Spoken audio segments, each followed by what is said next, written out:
right? Gold pan 101, yes. Get everything to the bottom. Give it a nice good strap. You're going to want to use the larger riffles at first because Yep. it's going to hold the most. So you've got it all stratified there. Okay. And what you're going to do is you're going to go to that riffle side and you want to just slightly lean it. And you want to make sure you're shaking it, but leave it under the water on the tip. Yep, just like that, and give it just a nice little swirl shake. It's going to keep the heavies set down, and then the light stuff will just come and sweep off the top. Oh, just like this. Yep, just like that. And then you want to get it under the water a little bit because you want to make sure everything's in a slurry motion. And the more, like stratifying, if you stratify well at the beginning, it's not as big of an issue to let some of the top stuff wash off. But if you're trying to make sure that you don't lose any fine gold, you'll just re-stratify it down to that bottom corner. And then once you get some of these bigger rocks out, well, you can keep panning it, but once you get some of those bigger rocks out and you're down to just your smaller stuff, and you would switch to your other riffles and use those finer riffles at the end to do your final cleanup. But you can kind of see how those larger rocks are coming off the top. That's good. And then get it stratified. You can go a little bit longer on the bigger riffles. There we go.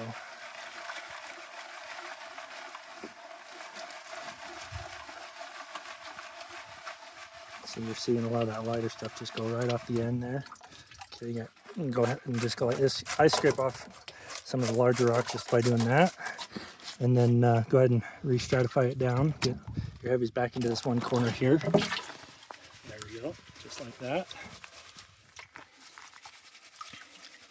Okay, go and let's do a little bit more on the big riffles, and then we'll switch to the small ones here shortly. So only a few little bugs here and there, not too crazy today. It's not too hot. Okay, so now you can go ahead and switch to those smaller riffles to get a lot of that blonde sand and stuff out. I'm seeing a little bit of black sand in there, so that's good. That means we're at least in a heavies pocket. I hope we find as much gold as we found, or the same size of gold we were finding in the last pan, because this one we moved that decent sized rock out of the way to get to. Broke it up a little bit to get in the crevices of it. So seeing all that light sand and those larger rocks just come off. So it's going good, going good. Okay. And almost to the point where we can fan it back and just see if there's anything in it. So let's go ahead and just fan it back, see if we got anything in there.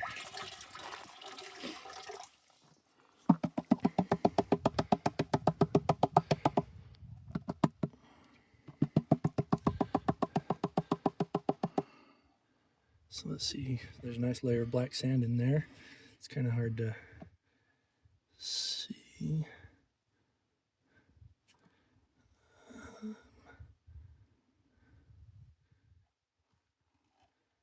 Oh, there's a piece showing up right here.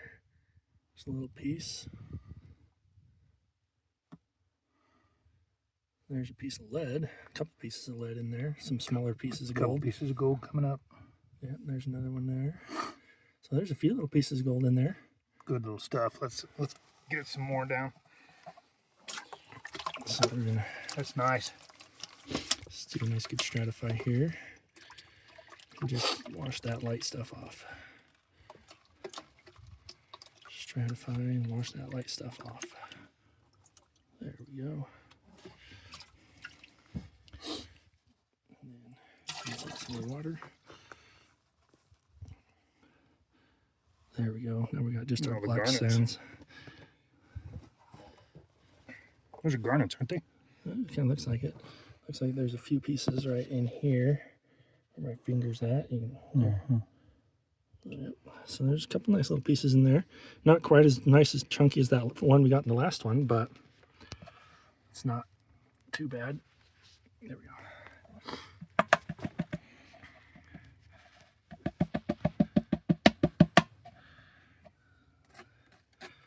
But yeah, so we got pieces stuck to my finger now. But so there's that. That's not a bad little picker though. We're getting some good pickers out of here. Yeah, it's not too bad for just running some dirt on this nice, really half hour of dirt. So, Cool. but we're catching it.